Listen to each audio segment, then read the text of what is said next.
Loads basic lang. Wala nang karga. Sa mga gantong remote Lodi, ginagamit to sa mga... Ito, kita naman yung model ng remote eh. Ayan. Ginagamit sa mga smart TV, mga ganyan. Pero yung mga latest na ngayon na TV ay maliliit na yung kanilang remote. Tapos wala na maraming ganito na pindutan. Ito lang naman ay lalaroin natin. Siyempre nga, marami naman tayong pyesa dyan na mga battery. Issue pala nito Lodi, wala siyang issue, battery lang. Kaya lang meron tayong konting tricks na ilalagay dito para syempre unlimited na siya. So ibig kong sabihin, pagka nalobat ay yun lang, hirap buksan. Matibay ang gantong klase pagka nalobat, yun, charge mo na lang. Matibay ito. Oh, mag-ingat din kayo Lodi pag nagbukas kayo ng ganitong remote. Napakatibay niya. Nakakasugat din pagka nagkamali kayo dito sa may kanyang... Okay, ayun. Pag medyo nagkamali sa pagsikwat, ganyan,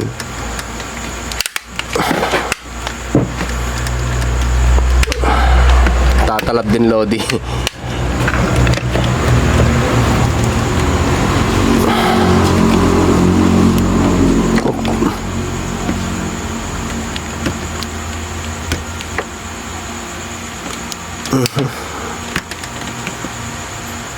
Hindi naman siya ditornilyo eh. Sinisikot lang talaga. Makadakdang. Ha? Makadakdang. Ay. Ito, nabuksan na natin. Ba't kaya mahigpit? Yan, napakahigpit niya Lodi. Ayan.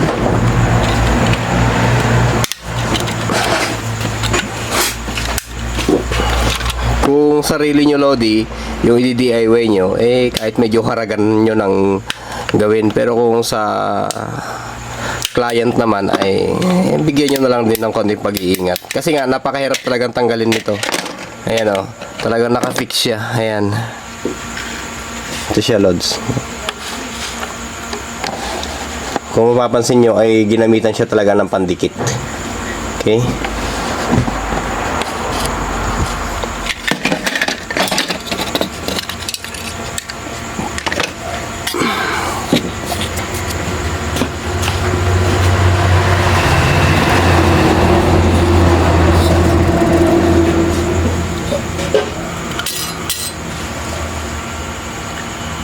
Kung minsan kasi Lodi, pagka ganito na, yun nga, pagka lobat na siya, tinutok-tok natin para magamit uli natin sa yun nga, sa TV. Ginaganyan-ganyan natin para magamit natin sa TV. Kasi nga, yung battery niya, habang tinutok-tok natin, may time na naglulus yun, kaya nag-activate uli, umaandar. Ibig sabihin, palubat na yung battery nun. Ngayon naman, gagawa natin siya ng paraan kung paano ba natin gawa ng paraan yan para maging rechargeable siya. Ito Lodi, itabi muna natin to. Tapos meron tayong lumang vape dito. Ganun pa rin Lodi. Yung mga hindi na ginagamit na mga vape dyan, yung mga napaglumaan nila, kunin nyo. Tapos, ayun nga, buti itong mga to at maliliit yung mga battery nila. Pasok na pasok sa mga DIY nyo. Kung mga ganyan lang na pang remote ay okay na yan. Paano ba binubuksan to? Okay, baka tulakan natin dito. Ay hindi. Dito siguro. Check natin kung na-under pa. Hindi ko pa na-i-charge to Lodi. Ano bang karga ng mga vape na to sa loob? Yung hinihipak-hipak nila. Okay. Ayan, may mga oil pa siya. Ayan, buhay pa oh. Ayan o. Ayan. May mga oil pa siya. May mga straw. May mga silicone na rubber o rubber yan. Ayan. So, may mga ano din siya. Tapos, meron siya ditong taktak natin. Yan, may mga plastic siya sa loob. Yan. Ito, meron din siyang filament lodi. Ayan, oh. Ito siguro yung umaapoy pagka hinihit-hit to. Pero hindi ko mabuksan dito lodi. Ayan, oh. Ayan. Ganyan lang naman yung component ng mga vape na yan. Pagka nakadetect siya ng pressure, ayun, magko-contact yung mga filament para mag-create ng init o pagbaga yung mga coil, filament coil, yun, sinusunog niya naman to. Ayan. For example, check natin. Kung halimbawa ito yung coil niya o yung atomizer, pagka nakadetect ng init yung oil, ayan o, umuusok siya. Ayan. Halimbawa, hinipak nila. Ayan. Ito naman yung oil. Yung napakita ko sa inyo, ito yung pinaka-atomizer niya. Ayan o. Yung filament na yan, yan yung nagtitrig ng init o naglumilikha ng baga. Halimbawa, nakadetect siya ng hits ng hangin o pressure. Ayan, kusang magliliyab to. Tapos ganito mangyayari. Ayan o. Ayan. Ayan o. Maglilikha siya ng usok. Yan yung pumapasok sa loob ng katawan natin. Ayan. Yung usok na yan.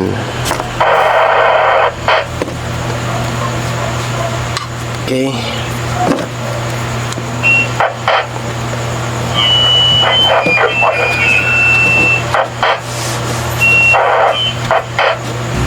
Ayan. You know.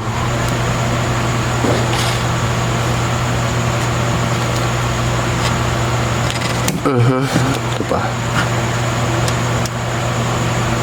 Medyo mahirap lang tanggalin kasi nga silyado kailangan walang tumatagas dito na hangin, mga ganyan siguro. Ayan o, silyado siya. Siyempre sira naman na to. Disposable naman kasi ito Ayan o. Ayan, andito na yung battery niya. 3.7 battery. Ayan. Ayan o. Ito pala yung hinihit-hit natin o hinihipak natin sa mga mahilig sa vape. Ayan. Kasama na rin pala yung mga component niya sa loob na nababasa ng mga langis o oil. Ito. Ayan o. Andiyan na rin yung battery. Ayan. Siyempre hindi maiwasan yan na magkakahalo-halo na yan, kontaminado na yan. Okay, medyo masama din pala to. Ayan, yung mga ganyan na disposable na o yung ano na tawag doon, yung hindi kinakargahan? Dispo. Tama, disposable nga. Nagtanong pa ako. Ito yung battery niya, Lods. Yan o. Kung mapansin nyo, may mga langis-langis siya o yung mga ano yung kinakarga dyan, yung juice. Ayan. Ayan, meron siyang parang condenser mic dito. Ginagamit kasi yan pagka naka-detect to, may mga pyesa kasi sa loob to itong parang condenser mic na yan. May pyesa sa loob yan na pagka naka-detect siya ng konting ingay o kaluskos o kaya pag-ihip, pag-hits, ay naglilikha ng contact para mag-apoy ito. Ayan o.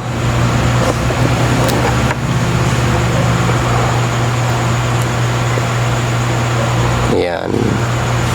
Ito yung kanyang line, yung output 3.7 siguro yan.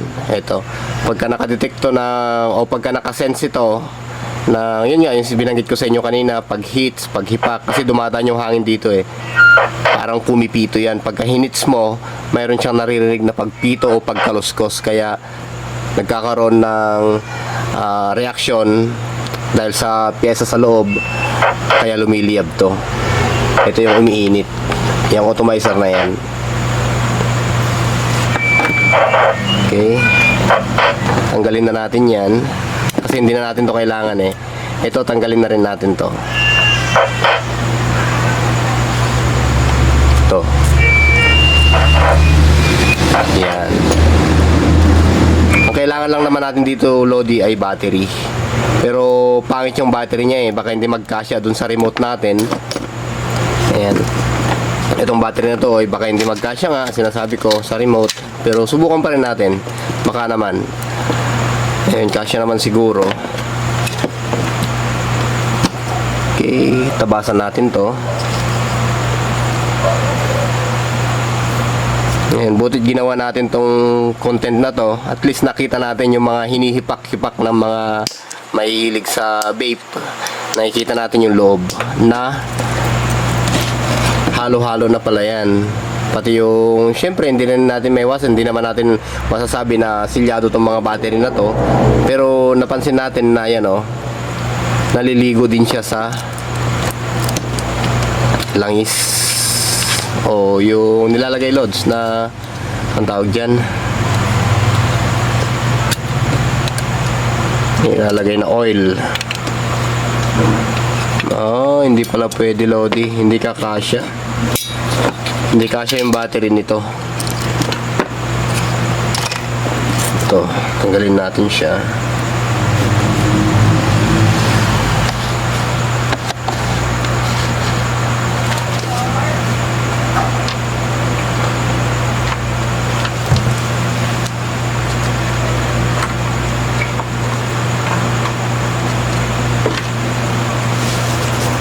Ito, imbis na ito yung gamitin nating battery, Lodi. Ayan, tanggalin na natin. Okay. Ayan Ayan, talagang umuusok siya, Lodi, pagka pinainitan niyo yung battery o pagka tinanggal yung mga hinang ng battery, ay umuusok-usok din siya kasi nga humahalo din yung mga juice na naikarga dito sa disposable na to.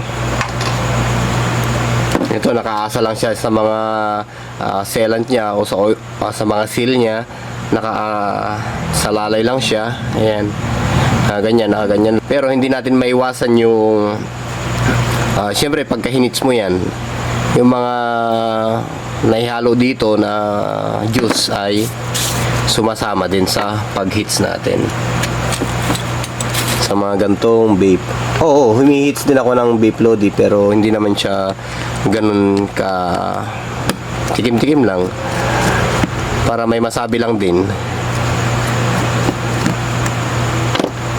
Pero yung gagawin mo siyang routine sa buhay mo siguro, na pang araw-araw mo, mayat maya hits, mayat maya hipak, hindi rin nakakabuti.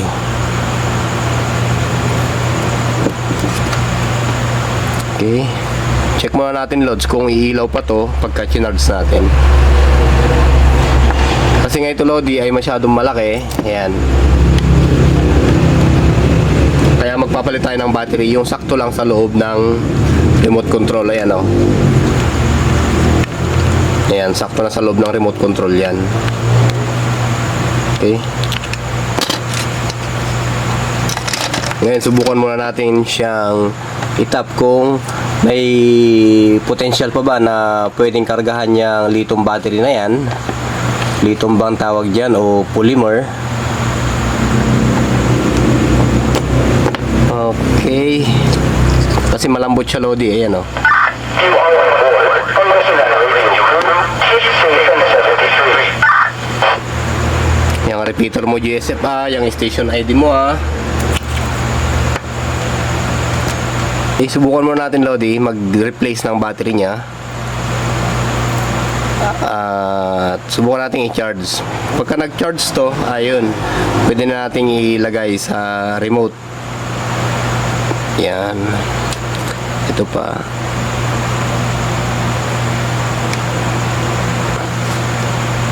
Yun.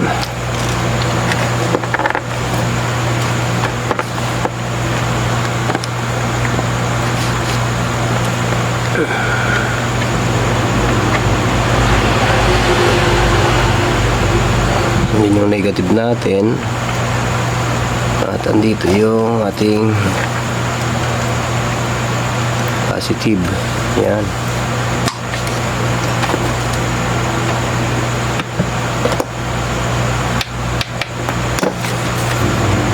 Subukan natin i-charge loads.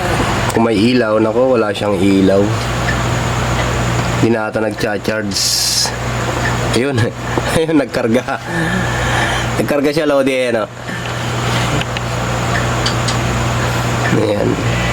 Ibig sabihin, okay, hintayin natin Lodi ng konti para ma-check natin kung talagang nagkarga siya. Tapos kukunin natin yung multi-tester kung meron na siyang output. 3.7, mga ganyan. Okay, tanggalin natin yung kanyang charging ngayon. Ayan, oh. Okay, kahit hindi siguro natin i-test to. Yun, meron. Ngayon, ipuposisyon na natin siya, Lods, dito sa ating remote control.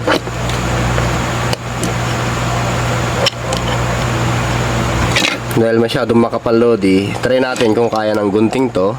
Tabasan natin ng konti yung kanyang board. Sana nga wala tayong madaanan na. Okay. Mas maganda sana kung may grinder, Lods, yan. Para ma-grind natin o maliha. Yun, oh.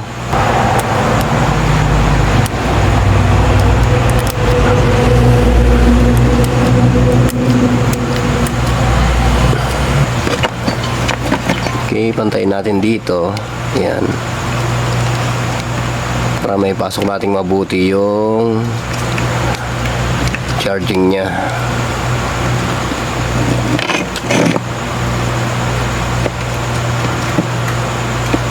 Dito pa. Yan.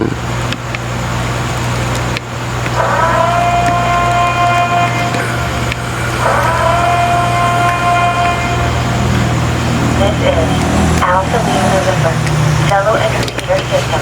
It's a pleasure to assist everyone for any emergency traffic. Please keep safe all the time.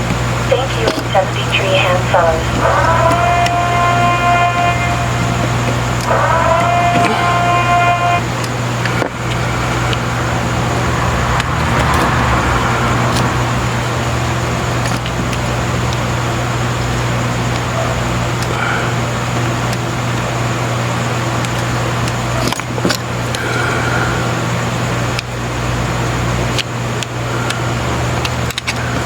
Ito lang siguro, Lodi. Linisan natin to ng konti. Yung pinagsasabitan na yan.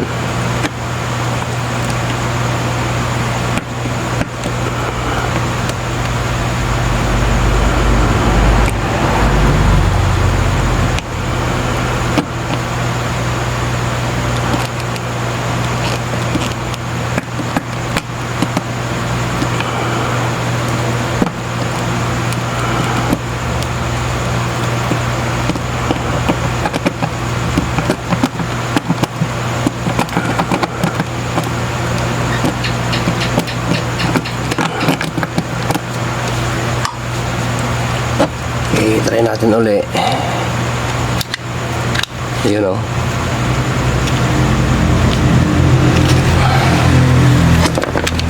Ayun. Hindi na siya sumabit, Lodi. Ngayon, pwede natin iasinta yan. Pwede na natin ikarga yung battery niya. Ito.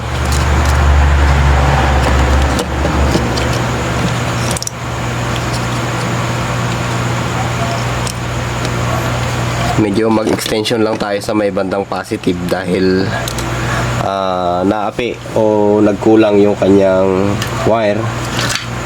Tapos pati siguro yung pagpunta doon sa mga terminal dito, ayan, dito tayo maghihinang siguro para sa ilalim lang din. Ayan.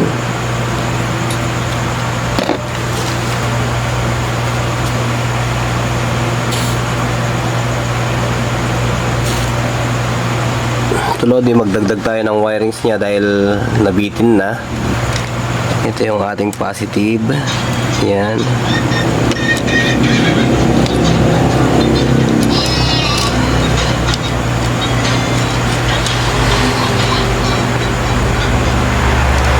Positive. Ito, positive din to. Extension lang. Tapos yung kanyang negative ay pagsamahin na natin to. Kung napansin nyo, Lodi, ay parehas na dilaw yung ginamit kong wire. Wala kasi akong mapulot na wire dito. Ay, tandaan nyo na lang, kahit parehas na wire yung ginamit nyo na kulay, ay tandaan nyo na lang kung alin yung positive at negative dyan. Yun lang naman yung importante eh. Siyempre para hindi rin masunog yung remote control nyo na i-DIY.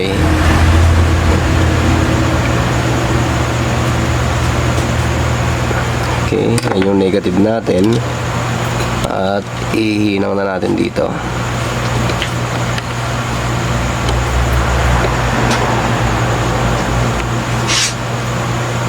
Yan. Tapos ito namang dadaanan ng spring. Yan o. Ay ihawi lang natin yung o maggagawa lang tayo ng lusutan ng wire. Yan. Para hindi niya ipitin. Okay. Dito.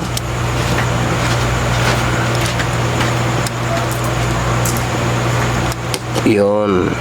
Tapos ito naman ay dito. Ayan. Sama na sila dyan. Tapos Lodi, ganito yung kabit niyan. Hanapin nyo na ngayon yung positive at negative dito sa terminal. Lodi, ito yung may mahabang spring. At ito naman yung nakalubugang spring. Ito yung positive. Yan. Yan yung positive niya. At ito naman yung negative niya. Okay? Kunin natin yung negative. Ito.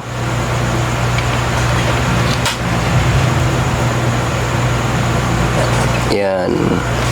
Yung mga spring na yan, Lodi, ay pwede namang hinangin yan. Ano? Dumidikit naman yung hinang dyan. Nasa lakas na lang ng panghinang nyo yan. Yan. Nakapagpadikit naman tayo ng konti. Ito siya, Lodi, kahit anong klaseng glue. Ayan. Basta kaya niya lang hawakan yung battery. Ayan. Ngayon, kunin natin yung ating positive kanina. Ito yung ating positive at dito yan. Okay. Putulin natin to.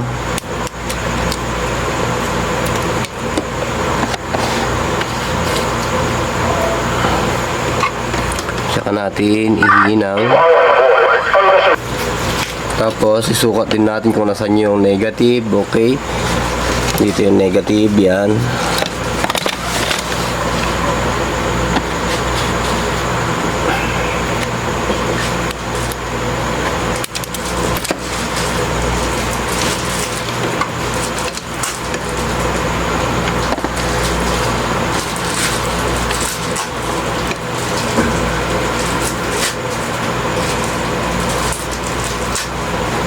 Ayan, pagkatapos nating malagyan ng hinang yung bawat dulo ng mga wire at yung kakabitan ay pwede na nating i-install yung wake kabit. Ito yung negative natin kanina. Okay, yan. Negative. At ito naman yung positive. Ayan. Okay. Ngayon, loads, ay pwede na nating ilapat yan pabalik. Yun. Medyo lalabas-labas nga lang ng konti yung mga wire natin, pero pwede naman nating tusukan yan para pumasok sa loob. Yan, nasobrahan lang kasi natin sa konting haba lang naman. Yan. Okay. Okay na siya. Lagay natin yung kanyang frame. Okay, ganito ba yan? O pabaliktad? Ganyan kaya. Okay siya nga yan. Lagay natin to.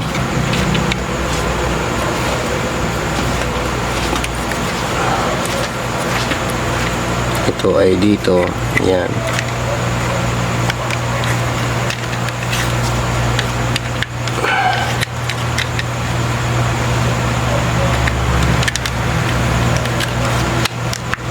Yun o.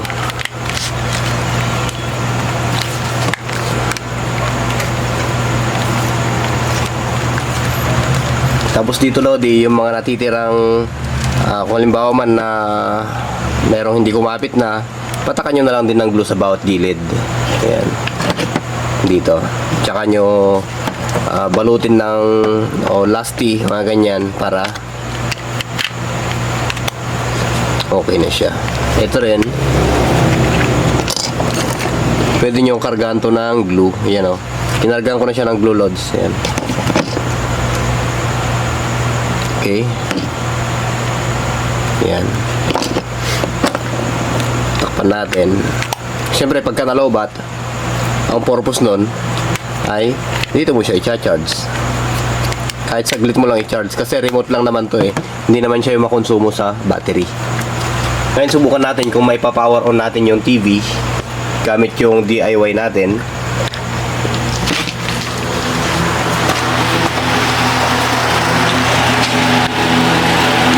Yan siya Lodi oh.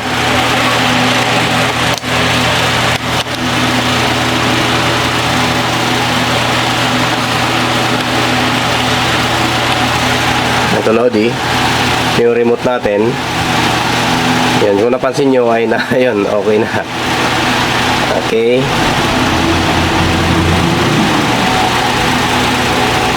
Yan, exit. Source.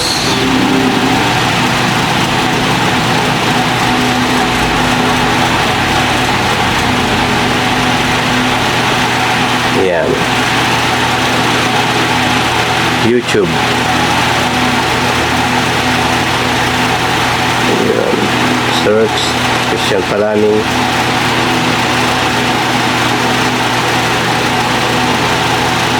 Okay na siya Lods. Okay na siya. Ayan. Nagbabago na ang katawan natin at age 50 plus. Maganda na, responsive na siya kasi medyo malakas-lakas na yung battery na nandito Lodi. Ayan o. Pagka binuksan natin, ayan, ang makikita natin sa kanya ay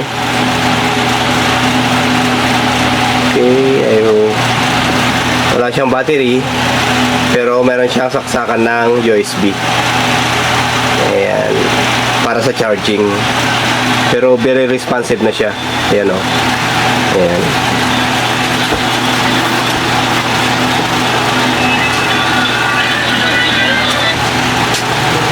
Okay na siya Lods.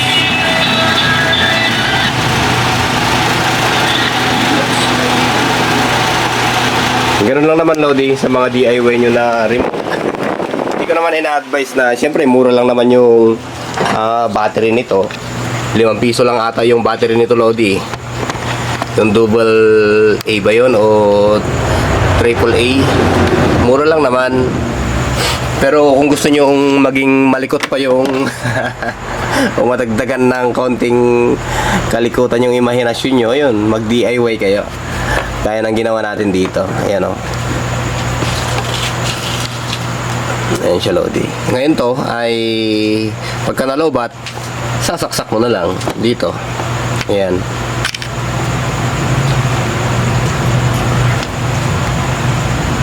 Ito siya Lods. Ayan o. Ayan. May mag-i-indicate naman dyan. Ano yun? Ayan o.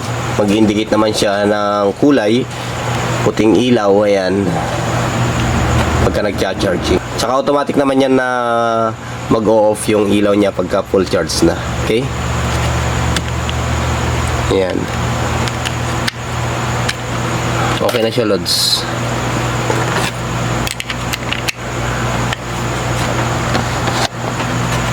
Ganun lang naman Lodi, remote na unlimited yung paggamit mo. Kung maingat ka siguro Lodi, sira na yung TV, buo pa tong remote mo. Ayan.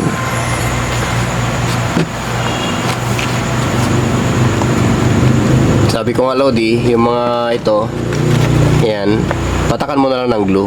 Kahit isa-isa lang, gilid-gilid lang, ayan. Para kung sakali magkaroon ng problema, eh, madali mo rin siyang buksan. Yan. Ito. Okay na siya. Okay? Hanggang dito muna, Lodi. Maraming salamat at magandang buhay.